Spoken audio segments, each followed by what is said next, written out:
Yeah, today we are going to start with the new topic, that is water.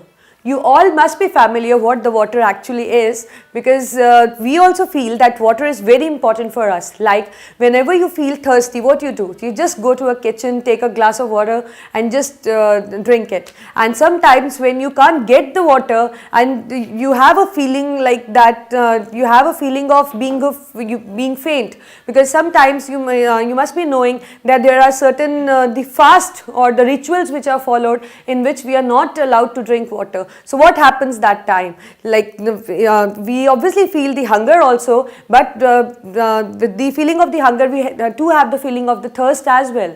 So that means water is very important. So this is a common example what I have stated for you, that the water is very much required by our body, and so that means water plays a very important role. So like that is what we are going to study today, that the water, right? So after air, or you can say like air, the water is also a common you can say a substance which is found on the earth's surface, right? So we have seen that in many of the activities we need water, like it is generally used in every aspect. Like we will be covering all those aspects, all those properties which the water has, and what properties make it actually important for us, right? So Oswald was the first scientist who concluded, or you can say who was the first to say that most of the chemical reactions which are taking place in our life, they are generally occurring in the common medium, that is the water. So that means water plays an important role. So we will be covering all its role and activities in the water. So just look at the board and listen to me carefully, right?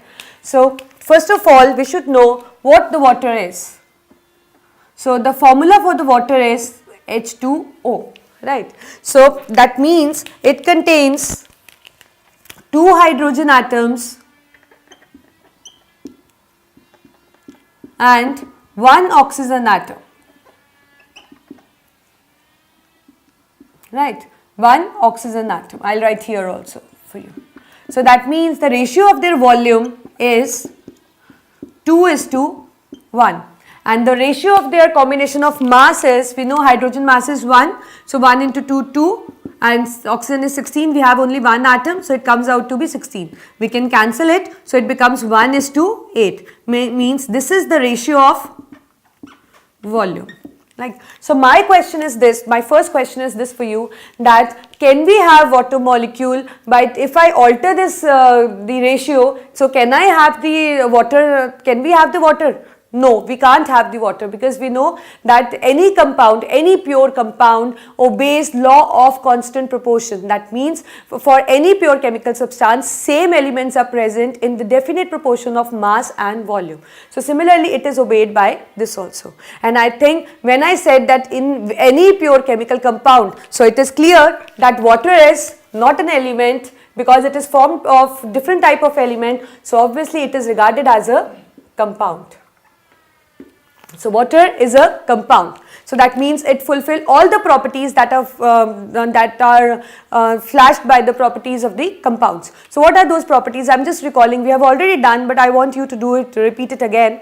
So water, if you get the question that water act as a compound, comment. So what you are going to write in that case? We are going to write that yeah, water act as a compound because it is formed of the elements hydrogen and oxygen, and the ratio of the combination is definite. That means the ratio of volume is 2:1 and the ratio of mass is 1:8, right? And obviously the second point, what I think you remember that whenever the compound is formed, and the properties, if we talk about the properties of the compound, so the properties of the compound are entirely different from its constituents. As I have stated example before also, hydrogen is a gas, oxygen is a gas, but water is a H2O, what we get is a liquid. So that means the properties are entirely different from its constituents. Similarly, this thing, if we talk about the separation, that we can separate it constituents or not. So yes, it can be separated, but not by the physical means. We can separate it by the chemical means. So because it fulfill all those properties, so obviously it is regarded as a compound. And moreover, by looking at the fixed ratio of volume and mass, we can conclude that yes, this substance is a given substance is a compound. So this is how, so first of all, whenever you start any topic, you need to know that what actually it is, and in chemistry it is very much important that you should know that what we are going to study, what are the actual properties it has, and what is the basic structure of it, right. So we are starting with the structure. So if I talk about the structure of the water molecule, obviously the bonding is covalent because hydrogen and oxygen both are non-metals, so therefore the bonding present in them is a covalent bond, right. So I am just drawing a figure for you, so just see carefully, oxygen and hydrogen, right. So what is the atomic number for the oxygen? It is 8. Right, so configuration is 2 and 6. So how many electrons are going to participate in bond formation? Obviously 6. So I am putting 6 by indicating by the Lewis symbols that yes, it is going, they are valence electrons and they are going to participate in the bond formation. And when I talk about the hydrogen, so you remember that the atomic number of hydrogen is 1. Configuration is also 1 and it needs 1 electron to complete its octet. So I am just putting its valence electron as Lewis symbol like this. So in water molecule we have 1 oxygen and how many hydrogens? 2. We can just see that by looking, right. So I am just making a covalent bond. So how it is made? We have 1 oxygen and 1 hydrogen.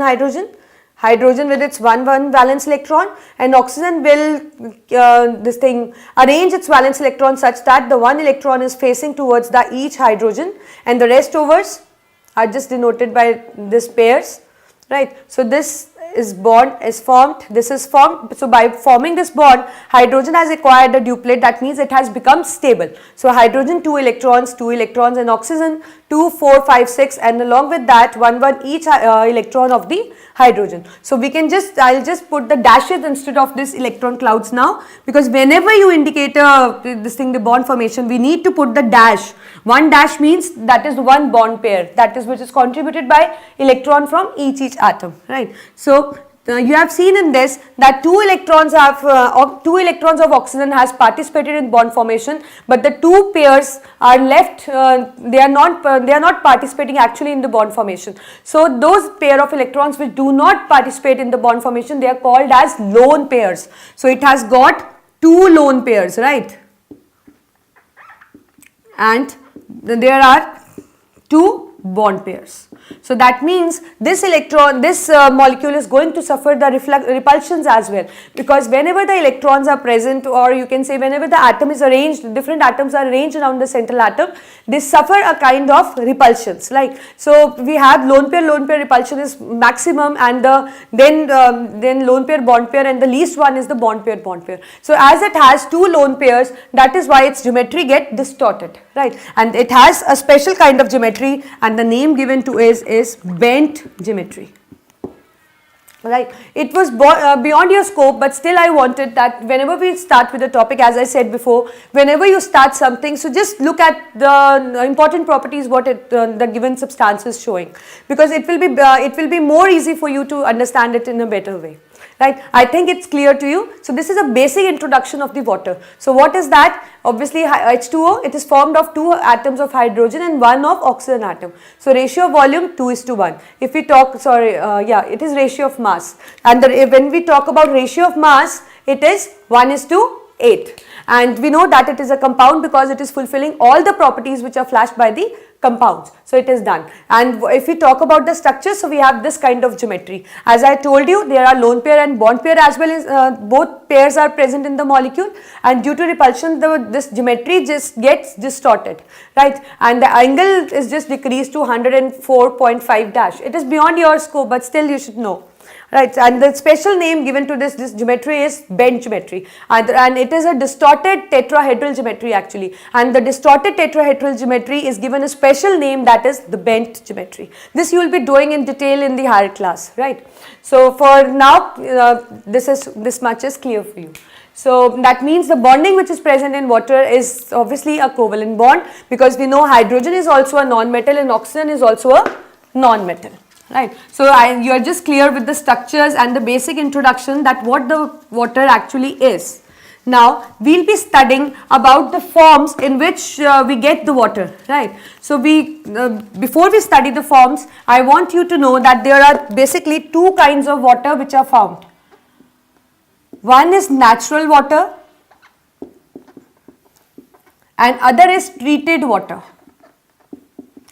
Now, what is the basic difference between the natural and the treated water? As the name suggests, you can easily guess from the name, natural water, that means which is occurring in the nature as such. We are not doing anything in which form we are getting that water is a natural water that you found in rivers, seas, lakes and all, right?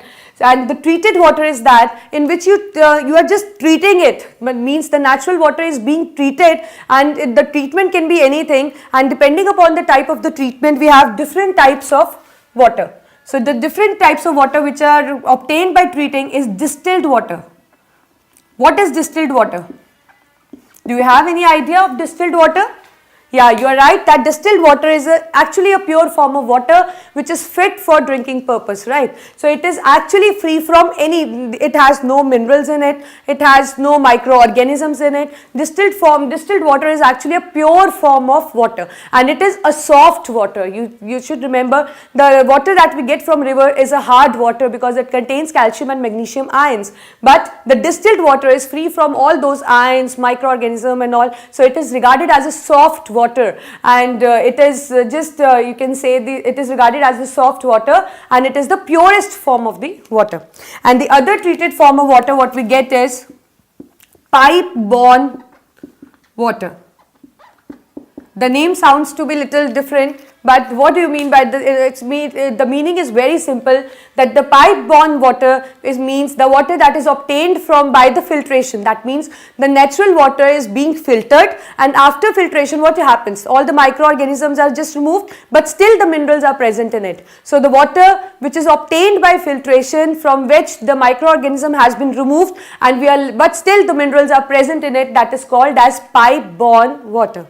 And the third, you must be familiar with it, chlorinated water. As the name suggests, so chlorinated means that the chlorine is added to it, as you get the water in swimming pools and all. So just to make it free from microorganism, the water that is used in the pools and all, it is chlorinated. It is just the chlorine gases pass through it, so that all the microorganism gets killed. So these are the two you can say the types of water what we get. One is the natural water, that is the natural occurring water which occur, and the treated water which we are treating, right, either it is we are treating chemically, or means we are performing certain kind of you can say the some treatments so that they can get through, means it can serve different use, right. Distilled water which is pure form, and it is soft water, pipe-borne, the water obtained by the filtration which is free from any germs, but still it carries the minerals and all. And the chlorinated, it is just chlorinated, that means chlorine gas is passed through it to make it free from all the bacteria, viruses, germs and all, right.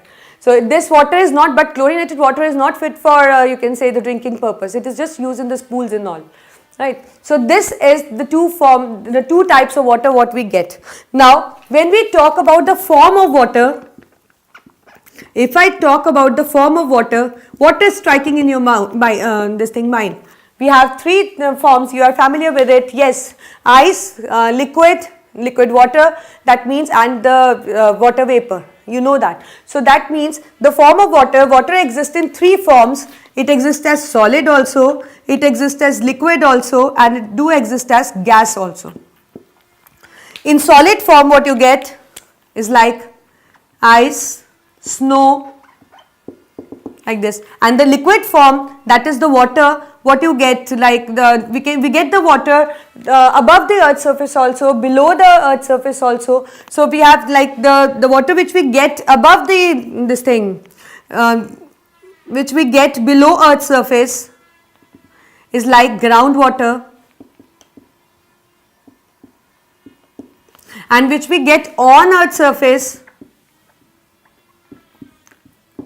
is the water which is present in rivers and all, rivers, seas and all. So we get water that is in the liquid form on the earth surface as well, and also the below of the earth surface. And the water which occur in the gaseous form like mist, fog, water vapor.